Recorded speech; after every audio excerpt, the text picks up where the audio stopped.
Hi పిల్లలు, welcome to పుస్తక జ్ఞానం. ఇవాళ మనము 5వ తరగతి తెలుగు పాఠ్యపుస్తకంలోని తరిగొండ వేంగమాంబ పాఠ్యాంశంలో చివరి భాగం నేర్చుకుందాము.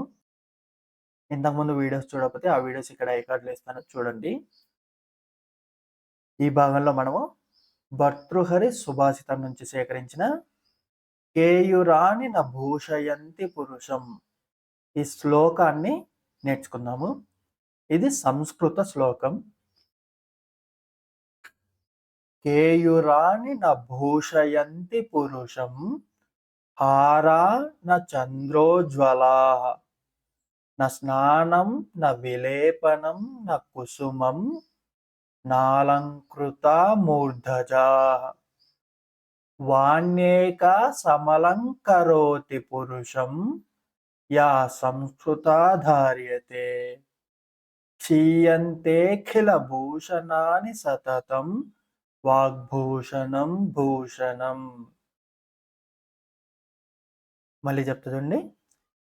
కేయురాణి న భూషయంతి పురుషం హారాన చంద్రోజ్వలా న స్నానం న విలేపనం న కుసుమం నాలంకృత మూర్ధజా వాణ్యేకా సమలంకరోతి పురుషం యా సంస్కృతా ధార్యతే క్షీయంతేఖిల భూషణాని సతతం వాగ్భూషణం భూషణం. ప్రతిపదార్థం కేయురాణి న భూషయంతి పురుషం. ఇక్కడ పురుషం అంటే మనిషి. కేయురాణి, కేయురాణి అంటే కడియం, చేతికి వేసుకునే కడియాలు. నా భూషయంతి పురుషం, నా అంటే కాదు. భూషణం, భూషణం అంటే అలంకారము. మనిషికి రకరకాల కడియాలు అలంకారాలు కాదు. హారా న చంద్రోజ్వాలా, చంద్రుడి వెలుగు లాంటి జ్వాలలు అంటే అంత వెలుగునిచ్చే హారములు కూడా కాదు. హార న చంద్రోజ్వలా, చంద్రుడి కాంతి లాంటి వెలుగునిచ్చే అందమైన హారాలు కూడా కాదు. నా స్నానం, స్నానం చేసినప్పుడు వచ్చే అలంకారం కూడా కాదు. నా విలేపనం, ఒంటికి పూసుకునే విలేపనాలు అంటే సుగంధాలు, సెంటు, పెర్ఫ్యూమ్ లాంటివి వాడతాం కదా, అవి కూడా మనిషికి అలంకారాలు కాదు. నా కుసుమం, కుసుమం అంటే పూలు, అలంకరించుకునే పూలు కూడా నిజమైన అలంకారాలు కాదు మనిషికి. నాలంకృత మూర్ధజా, నాలంకృత మూర్ధజా, ఇవేవి కూడా మనిషికి నిజమైన అలంకారాలు కాదు. వాణ్యేక సమలంకరోతి పురుషం. వాణ్యేక, వాణి ఏక, వాణి అంటే మాట, ఏక ఒక్కటే, మాట ఒక్కటే. సమలంకరోతి, సమ అలంకరోతి మంచిగా అలంకరించేది, బాగా అలంకరించేది మాట ఒక్కటే. పురుషం మనిషికి, మనిషికి చేతికి వేసుకునే కడియాలు కాదు, మంచి చంద్రజ్వాలలు వెదజల్లే హారాలు కాదు, సుగంధాలతో చేసే స్నానాలు కాదు, సెంట్లు కాదు, పూలు కాదు. అవేవి మనిషిని నిజంగా అలంకరించలేవు. మాట ఒక్కటే, ఆ మనిషి పలికే మాట ఒక్కటే అతన్ని బాగా అలంకరిస్తుంది. యా సంస్కృతాధార్యతే,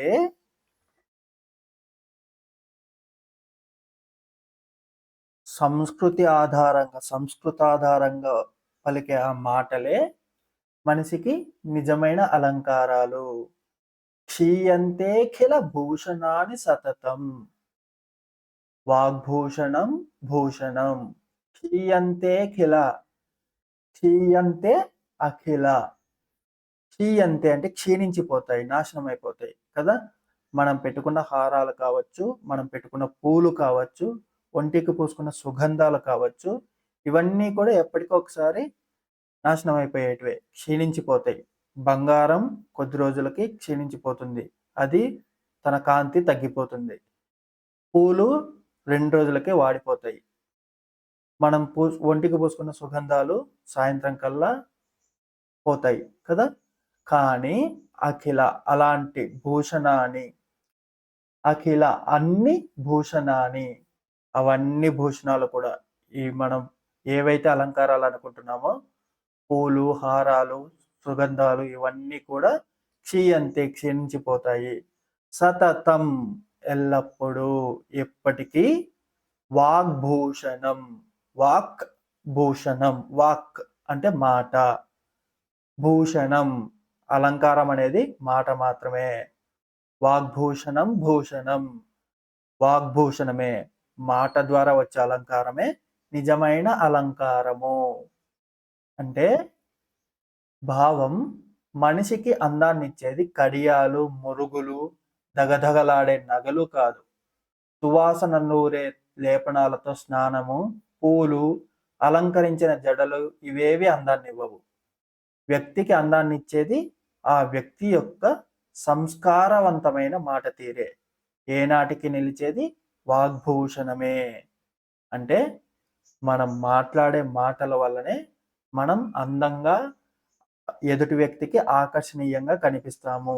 ఎదుటి వాళ్ళు మనతో స్నేహం చేయాలనుకున్నా, మనతో సాంగత్యం సాగించాలనుకున్నా మన మాట మంచిదై ఉండాలి. అలాగే పనికిరాని మాటలు కాకుండా జ్ఞానవంతమైన మాటలయ్యి ఉండాలి అని చెప్పి భర్తృహరి సుభాషితంలో ఈ శ్లోకం ద్వారా తెలియజేస్తున్నారు కవి. వీడియో చూశారు కదా!